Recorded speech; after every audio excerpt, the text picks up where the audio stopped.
On June 22, 1941, Germany launched the largest land invasion in human history. More than 3 million soldiers crossed into the Soviet Union, supported by thousands of tanks, aircraft and artillery pieces. It was an operation so vast that many believed the outcome had already been decided. After all, the German military had crushed Poland in weeks, defeated France in just over a month, and established itself as the most feared fighting force in Europe. Ob du glaubst, dass ich fleißig gewesen bin, dass ich gearbeitet habe. Hitler expected the Soviet Union to collapse before winter. Instead, the invasion became one of the greatest strategic disasters in history. Not because Germany lacked soldiers or technology, but because it underestimated something far less dramatic: economics. History often remembers Operation Barbarossa as a military failure, but behind every battle was a quieter war being fought over fuel, food, railways, factories, and production. Long before Germany lost on the battlefield, it had begun losing the economic war that made victory possible. Hitler's objective wasn't simply to defeat the Soviet Union. Germany desperately needed resources: oil to fuel its vehicles, grain to feed both its population and its army, steel, coal and raw materials to keep its factories running. Hitler believed the vast territory of the Soviet Union could provide everything Germany needed to become self-sufficient and dominate Europe for generations. On paper, the plan seemed logical: win a quick campaign, seize the resources, and force the Soviet government to surrender before the costs of a prolonged war began to matter. The entire strategy depended on one assumption: that the war would be short. But wars are rarely defeated by optimism. Germany's army was famous for blitzkrieg, a style of warfare built around speed and momentum. The faster German forces advanced, the less time their enemies had to recover.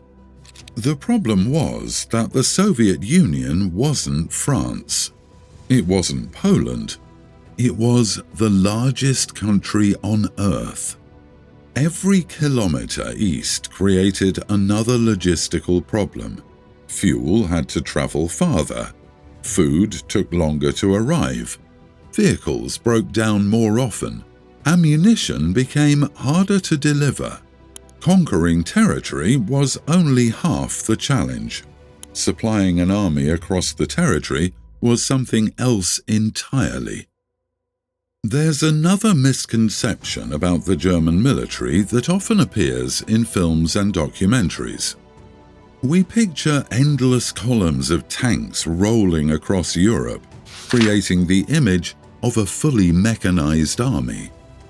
In reality, Germany still relied on around 700,000 horses during Operation Barbarossa. Horses pulled artillery, transported supplies, and carried equipment because Germany simply didn't have enough trucks to support an invasion of that scale.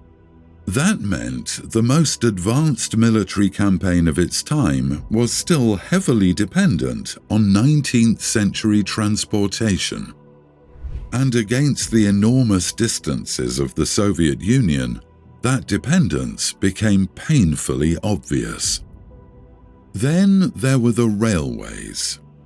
Modern wars are won as much by supply chains as by soldiers, and rail transport was the backbone of Germany's logistics. But Soviet railroads had been built with a wider track gauge than those in Germany. As German forces advanced, captured railways couldn't simply be used. They had to be converted first. That meant engineers worked behind the front lines rebuilding thousands of kilometers of railway while the army continued moving forward. Every delay meant less fuel, less ammunition, less food. A tank without fuel is little more than 30 tons of steel. At first, none of this seemed to matter. The Red Army suffered catastrophic losses. Hundreds of thousands of Soviet soldiers were surrounded and captured. Entire regions fell within weeks. From outside, Germany looked unstoppable. But while German forces pushed east, the Soviet Union was preparing for a different kind of war. Rather than surrendering, Soviet engineers dismantled entire factories and transported them beyond the Ural Mountains, thousands of kilometers from the front. Machines, workers, and production lines were rebuilt in the east, where they continued producing tanks, aircraft, and ammunition. Germany was capturing land. The Soviet Union was preserving its ability to fight. And in war, the second is often more important than the first. By the winter of 1941, Germany had reached the outskirts of Moscow. The quick victory Hitler had promised never came. Instead, Germany found itself trapped in exactly the kind of conflict it had hoped to avoid: a long war of production and endurance. Every destroyed tank needed replacing. Every lost truck had to be rebuilt. Every casualty required another trained soldier. The Soviet Union could absorb enormous losses because its industry, manpower, and territory gave it room to recover.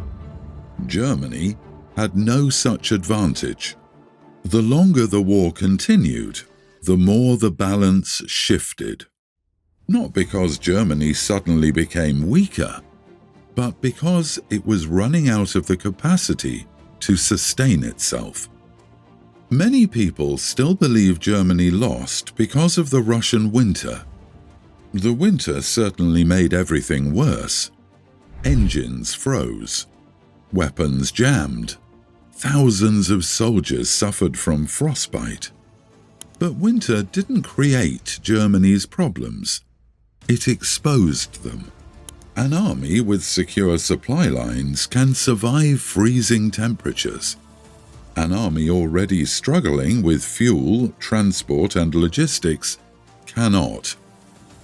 Operation Barbarossa is remembered as one of history's greatest military campaigns. But perhaps it should be remembered as one of history's greatest economic miscalculations. Germany believed it could conquer a continent before its own limitations caught up with it. Instead, every kilometer east made victory more expensive than the last. By the time the Wehrmacht realized the Soviet Union wasn't collapsing, the war had already become one Germany's economy could no longer afford to fight. Because, in the end, wars aren't won by the armies that start them. They're won by the nations that can keep supplying them long after everyone else begins to run out.